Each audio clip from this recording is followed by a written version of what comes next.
All right. This next lesson that I want to cover is Chapter 7, Lesson 3, A New Plan of Government.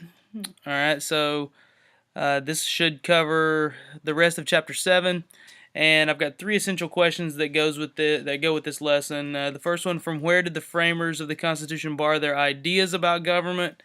How does the Constitution limit the power of government? And how was the Constitution ratified? So we'll talk about those things. And if I can get this thing to work. Okay. All right, now, just to begin with, the sources of the Constitution. These are the individuals that the framers of the Constitution got their ideas from. Most of them are Enlightenment thinkers.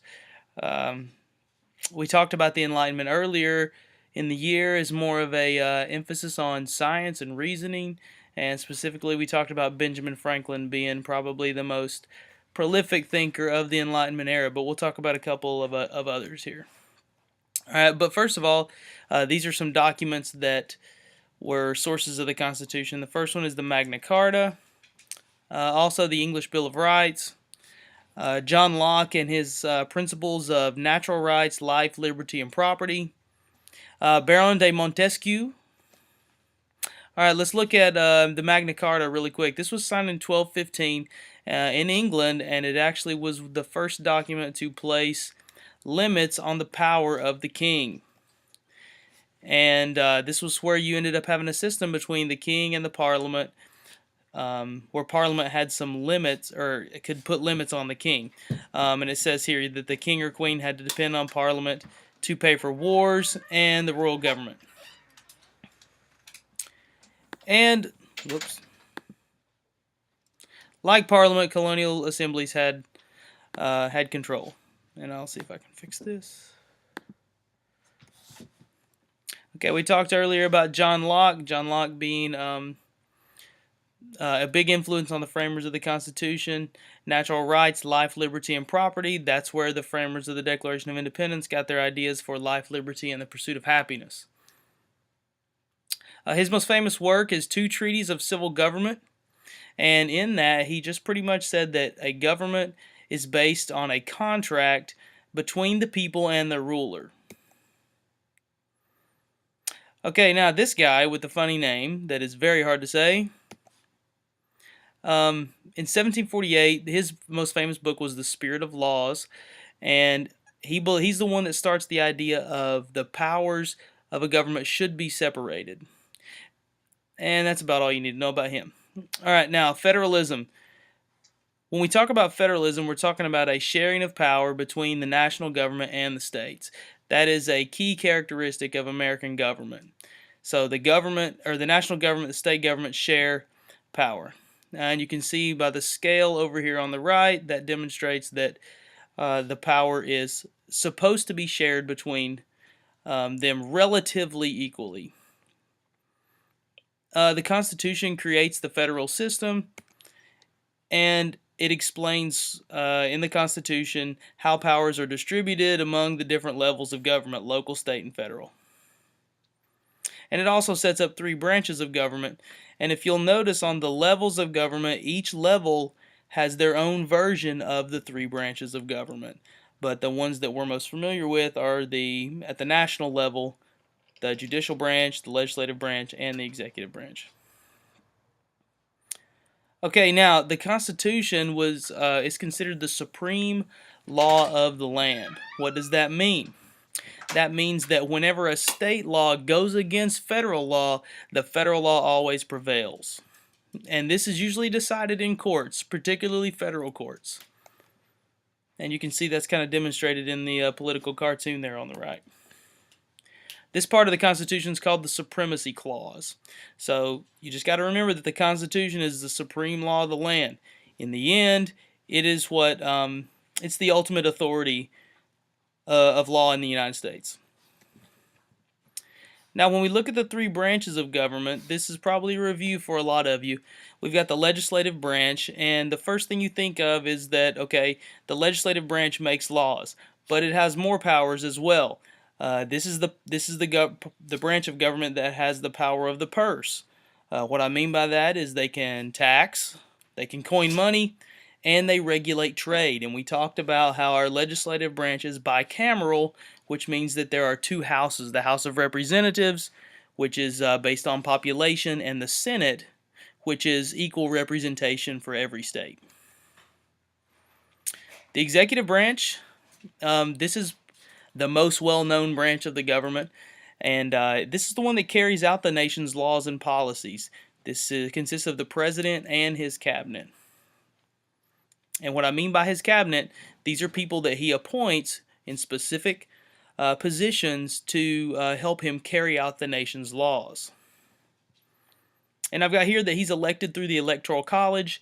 This is a little bit of a confusing concept for some people, and we'll get into this later.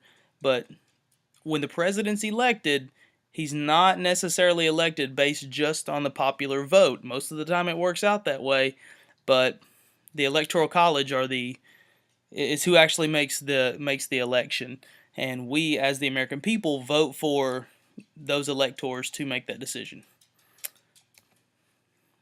All right, the judicial branch. These are the individuals that interpret the Constitution and settle other disputes. Most often this is associated with the Supreme Court, but it also includes other federal courts as well. The judicial branch, the Supreme Court in particular, those justices are appointed for life by the President of the United States. We'll get into that a little bit later when we talk about checks and balances. But they serve for life. So their job is to interpret the Constitution. They look at laws, and then they look at the Constitution and see if those laws go with the Constitution.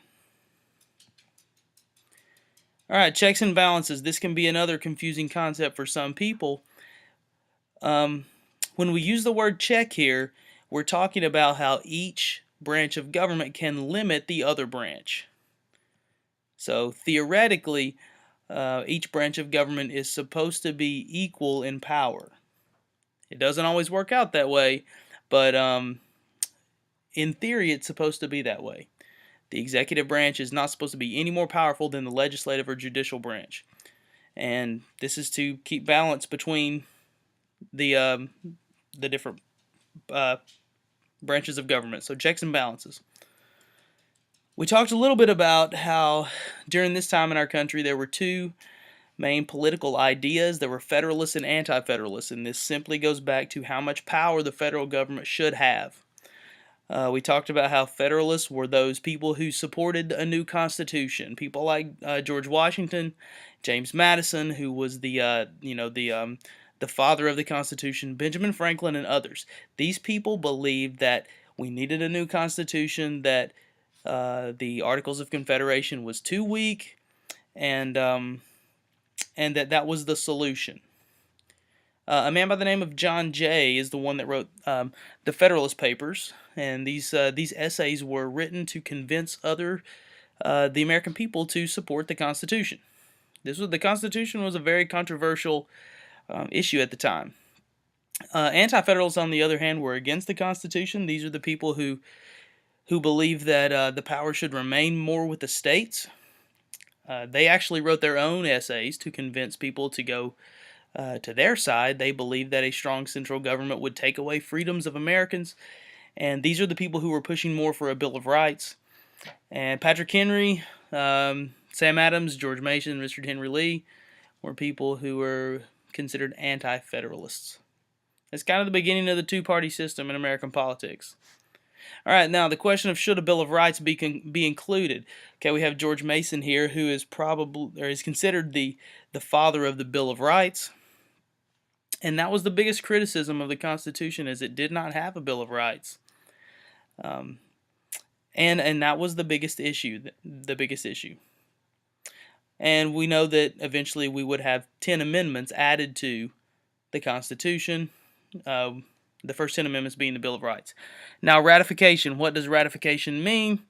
This is when the Constitution is officially approved by all the states. New Hampshire becomes the 9th state to agree to it, and we know that only 9 of the 13 need to agree, and New Hampshire gets that honor of being the 9th state.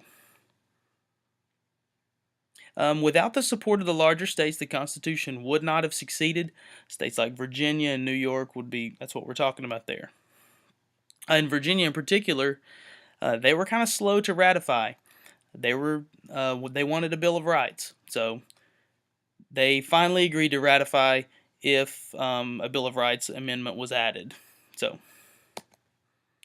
and that's it for this lesson. Hopefully, you'll watch this and take a few notes on it. Feel free to download the PowerPoint and the notes that accompany it, and we will do an activity with this on Monday. All right, have a good weekend.